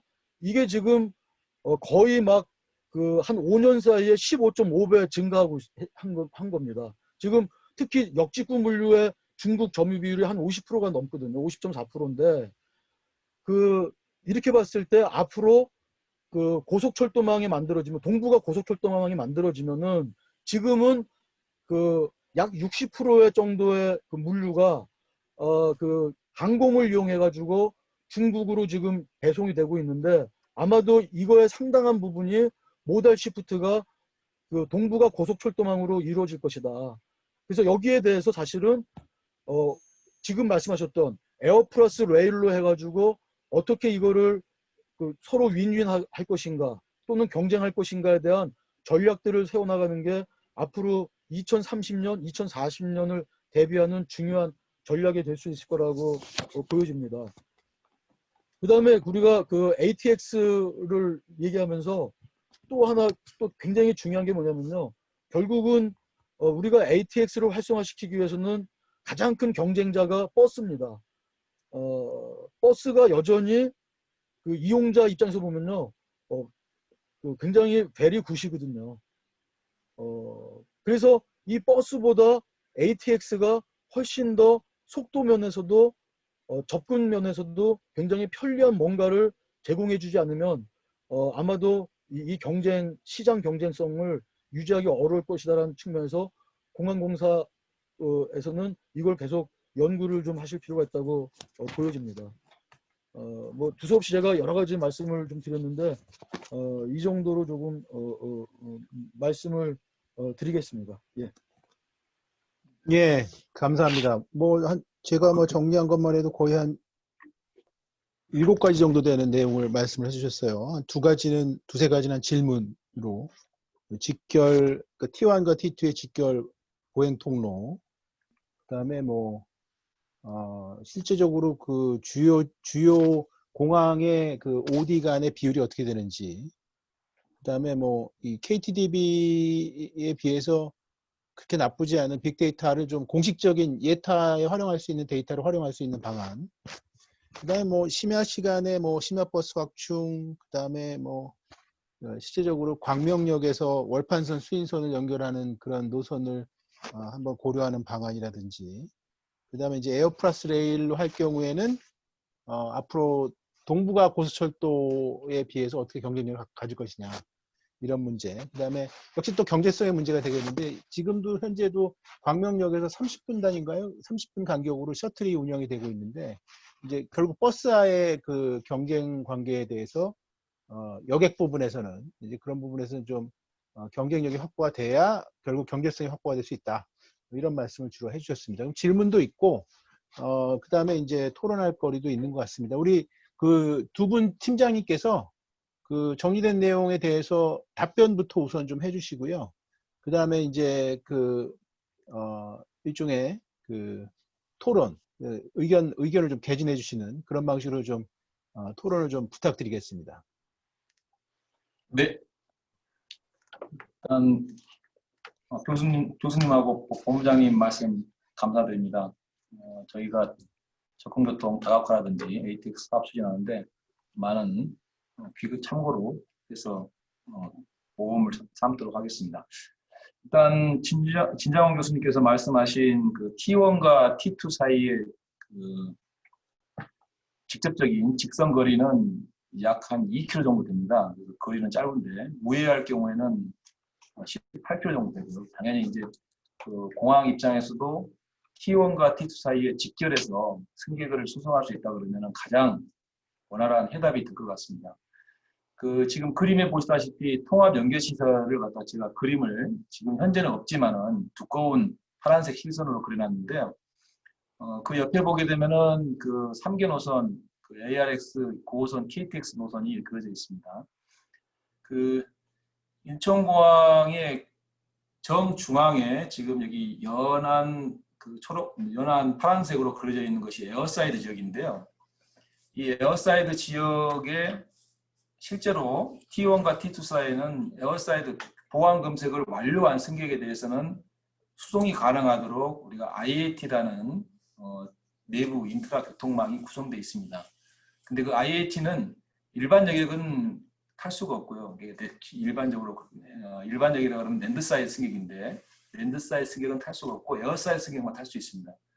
그 이유가 저희들이 철도 건설할 때도 마찬가지로 이 지금 그 철도가 3, 4활주를 횡단해 가서 시공이 됐는데 아마도 이제 저희가 그 에어사이드 하부에 랜드 여객이 들어가게 되면은 보안이라든지 또 다른 여러 가지 좀 공항에서 이런 각급 보안 시설이기 때문에 이런 통제 요인이 좀 많이 따릅니다. 그래서 보도로 에어사이드 구간 안에 랜드 승객이 보도로 움직인다든지 걸어서 또는 승용차나 버스가 가서 멈추다든지 이렇게 하는 경우는 좀 허용이 좀 안 되고 있는 실정이고요. 그 대신 이제 철도같이 중앙에서 통제가 되고 관제가 되고 그 보안 시설을 갖출 수 있다 그러면은 이제 움직이는 형태가 되겠습니다. 그래서 이거는 우리 국내 공항뿐만 아니라 해외 공항도 주로 이제 이런 규정을 적용받고 있고요. 그래서 저희가 장내에는 통합 연결 시설을 해놓은 것은 이거는 이제 철도와 유사하게 중앙에서 통제 장치를 갖추는 장비들이 에어사이드 승객과 랜드 승객은 완전히 구분해서 랜드 승객만 해서 장내에 저렇게 한다 그러면은 지금과 같이 에어사이드 우회 지역으로 가는 것보다 훨씬 더 시간을 절약할 수 있을 것 같습니다. 그래서 현재는 교수님 의견도 굉장히 저도 하고 이쪽에 공항에서도 추진하고 싶은데 현재는 랜드 여객 수송의 부분에 있어서 그 철도 외에 그 버스나 도보로 움직이는 건 좀 힘들지 않나 이렇게 생각하고 있습니다. 그 두 번째로 여쭤보신 것이 이제 OD 데이터 분석한 건데요.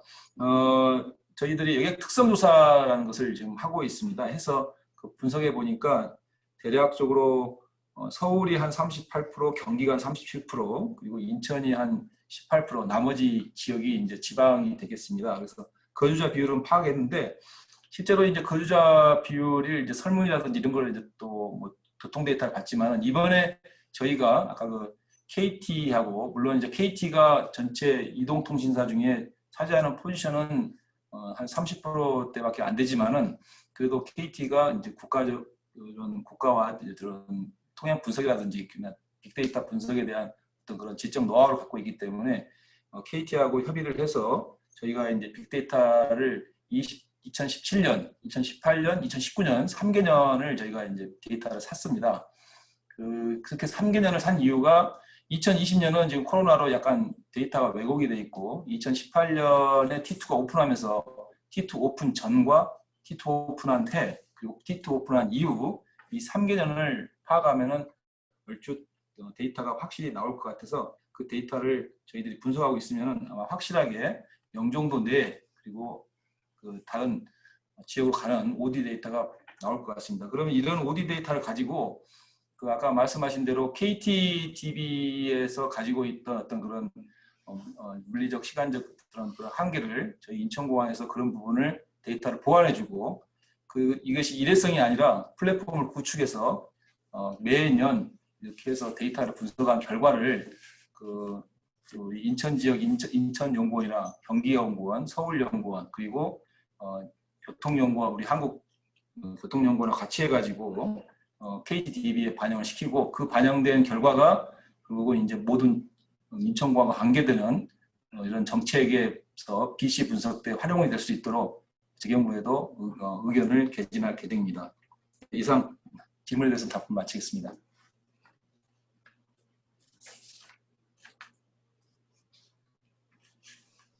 예, 그러면은 그거 말고 여러 가지 그 이슈 제기를 해주신 부분도 있는데요.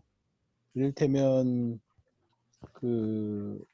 진 교수님이 말씀해주신 현재 지금 계획 자체가 주로 이제 부족한 경제성을 물류를 통해서 이제 확보하겠다라는 이런 전략이 있으신 것 같은데, 그런 부분들이 과연 이제 그 동부가 호수철도망에서 뭐 경제성을 가질 수 있는지, 그 다음에 여객 측면에서는 지금 코레일에서 하고 있는 광명역 인천공항 셔틀, 그거하고도 이제 사실은 경쟁이 있게 되겠고요.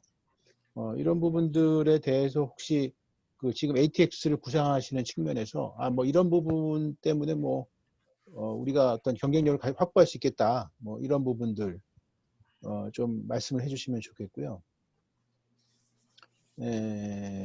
그다음에 이제 뭐 나머지 뭐 내부 순환교통이나 접근교통에 대한 부분들은 대충 이제 말씀해 주신 것 같은데, 주로 24시간 공항에 대한 그 니즈에 대한 부분도 이상민 박사님이 얘기해 주신 부분도 그렇게 한 3가지로 좀 정리를 해가지고 의견을 말씀해 주시면 어떨까 하는데, 마지막으로. 네. 네. 그러면 24시간 그 공항 연결 부분에 대한 걸 제가 먼저 말씀드리고, 그다음에 이제 ATX와 관련된 부분은 문재강 팀장님께서 추가 답변을 드리겠습니다.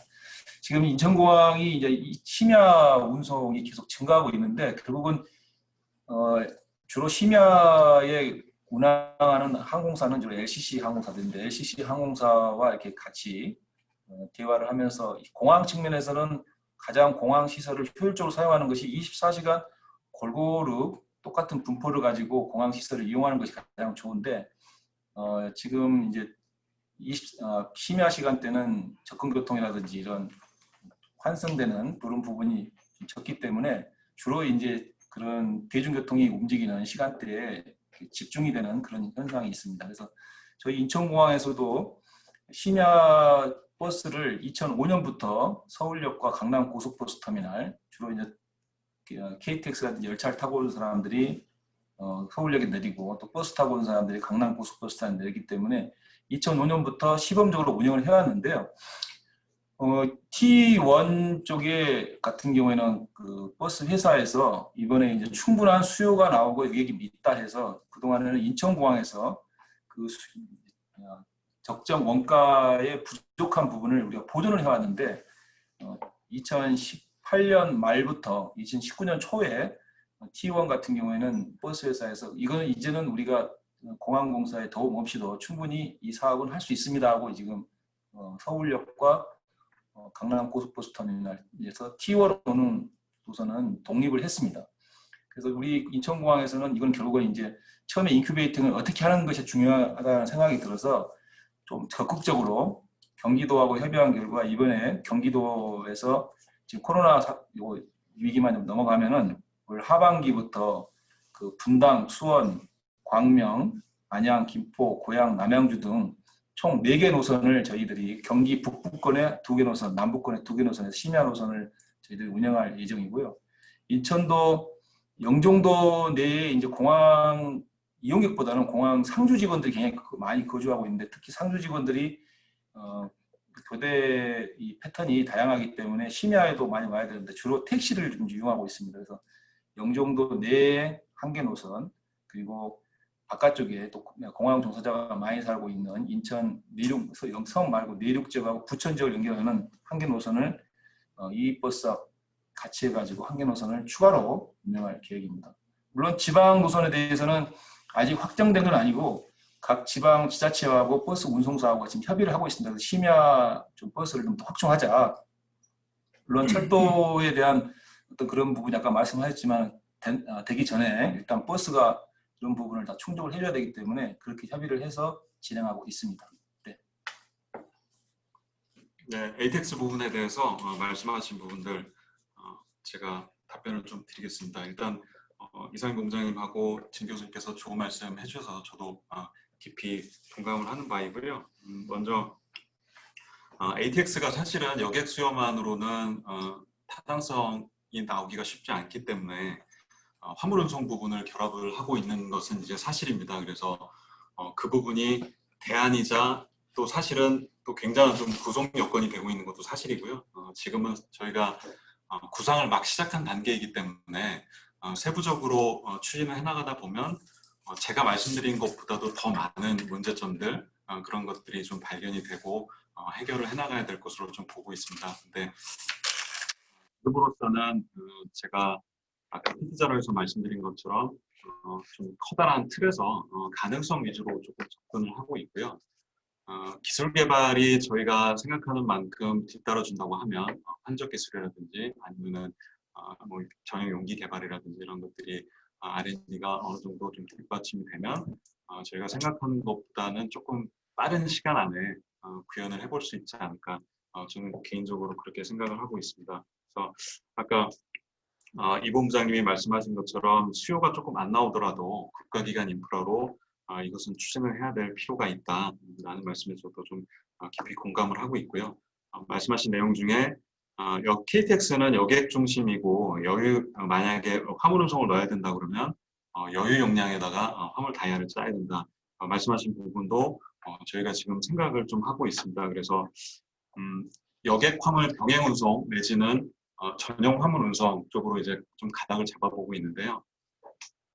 실제 이제 화물 운송을 얘기를 해보면 모두들 문제를 제기하시는 부분이 수요가 과연 나오느냐, 그 물동량이 항공 물류의 측면에서는 뭐 세계 2, 3위를 다툴 정도로 큰 양이지만 우리나라 전체의 물동량으로 보면 굉장히 미미한 수준 아니냐 이런 말씀들을 많이 해주십니다. 그래서 저희가 파악하기로도 총 260만 톤의 물동량 중에 환적을 제외하면 한 150만 톤에서 160만 톤 정도가 우리 공항으로 들어오고 나가고 하는 물동량인데요.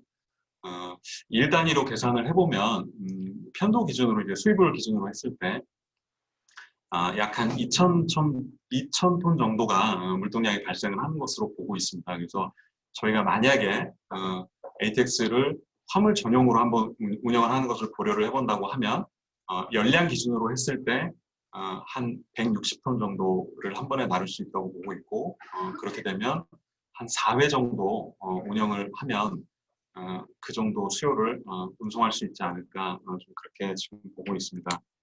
그리고 진 교수님께서 말씀을 해주셨던 그 동북아 고속철도망은 저희도 큰 틀에서 그렇게 PKR 철도 뭐 이런 것들과 같이 연결을 해서 향후에는 그렇게 전국적인 그리고 동북아를 다 아우르는 철도망 구축을 하는 것으로 그렇게 그림을 좀 그려보고 있고요. 또 말씀하신 부분 중에서 실제로는 광명역으로의 여객 이동이 더 많을 것이다. 그래서 인천역에서 출발하는 KTX를 연장하는 것보다는 광명역을 통해서 인천공항까지 연결하는 게 더 타당성이 높을 수 있다. 그 부분도 사실은 저도 최근에 노선도를 보면서 광명역으로 연결하는 것도 인천역에서 연결하는 것만큼의 좋은 대안이 될 수 있겠다. 그렇게 좀 판단을 하고 있었습니다.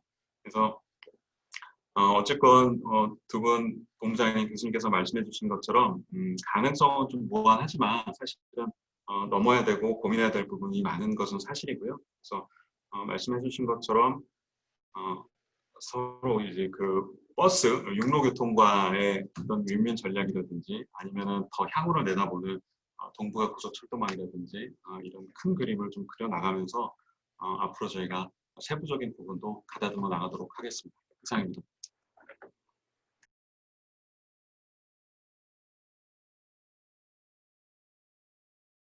네, 지금 이제 시간이 한 5분 정도 남은 것 같은데요. 우리 지금 우리 5명을 제외하고 한 11분 정도가 그 참석하신 걸로 제 이 줌 프로그램에서 보는데 혹시 질문을 남겨주신 분이 없어요. 그룹 채팅에. 그래서 질문이 없으신 것 같은데 마지막으로 혹시 뭐 두 분 그 패널 그 토론자께서 하실 말씀이나 코멘트 같은 게 있으시면은 이 박사님이나 우리 진 교수님. 저는 뭐 특별한 건 없고요. 뭐 여러 가지 고민을 저희들보다 훨씬 뭐 10배, 100배 이상으로 하고 계시니까 그 부분에 대한 좋은 해법이 나올 것 같다는 생각이 있고요. 다만 이제 문 팀장님이 맡아 있는 그 ATX 부분에 대한 화물 부분, 이 부분은 제가 생각하기에는 조금 접근교통 체계 다각화 이상으로 조금 더 많은 그런 자문, 디스커션, 뭐 협의, 뭐 이런 부분들이 좀 필요할 것 같아서 조금 심도 있게 논의를 하는 자리가 계속적으로 만들어졌으면 좋겠습니다. 예, 혹시 진 네, 교수님, 저도 예. 저도 뭐 특별히 뭐 할 말씀은 없고요. 아까 그 T1, T2 통로는 이제 저도 이제 그거는 알고, 다만 이제 전용 보행 통로를 만들 수 있는 거냐 그걸 여쭤봤던 거거든요. 그러니까는 그 T1과 T2를 연결하는, 그래서 뭐 그건데 이제 그거는 뭐 비용상으로 뭐 어려울 수도 있을 수도 있으니까 뭐 아무튼 잘 말씀드렸고요. 그다음에 어쨌거나 저는 인천공항이 정말 좀 외국 사람들한테도 제가 자랑하고 싶은 데가 인천공항이거든요. 참 우리나라 처음 딱 오는 외국 사람들이 인천공항을 보면서 그 서비스나 여러 가지 시설 보면서 야, 한국에 대해 다시 한번 생각하게 되는 계기가 되기 때문에 저는 인천공항이 정말 발전했으면 좋겠고요. 그런 측면에서 지금 오늘 나눴던 말씀들이 계속 고민이 돼서 더 좋은 그런 인천공항이 됐으면 좋겠다는 생각을 합니다. 예, 이상입니다. 예, 감사합니다. 예, 뭐 KTX의 그 부분에다가 화물편을 넣어가지고 이제 하는 방안이 우리 이 박사님 말씀하신 것처럼 정말 쉽지는 않아 보입니다. 여러 가지 철송이 지금 우리나라 내륙 터미널에서 이렇게 활성화되고 있지 않은 상황에서 거의 뭐 영남 ICD 같은 데는 거의 뭐 쿠팡 대리점으로 사용하고 있고 뭐 거의 뭐 그런 부분이 좀 아직 현황 자체가 과연 이제 타당성이 있을 것인가에 대해서 여러 가지 공항공사에서도 많은 검토가 있어야 될 거로 생각되고요. 하지만 이제 여러 가지 좋은 여태까지 이제 동계올림픽 때문에 우리가 가까스로 할 수 있었던 이 인천공항으로의 연결편이 이제 폐지가 되면서 또 이제 광명역에서 들어오는 코레일 셔틀하고의 또 경쟁 관계 이런 부분도 좀 해결해야 될 문제인 것 같습니다. 네, 감사드리고요. 이상으로 오늘 세션을 마치도록 하겠습니다. 참석해주신 여러분, 그 다음에 발표해주신 여러분, 그 다음에 우리 패널로 참석해주신 두 분, 박사님하고 진 교수님 감사드립니다. 이상으로 마치겠습니다. 감사합니다. 수고하셨습니다. 고맙습니다. 수고하셨습니다. 수고하셨습니다. 네, 수고하셨습니다.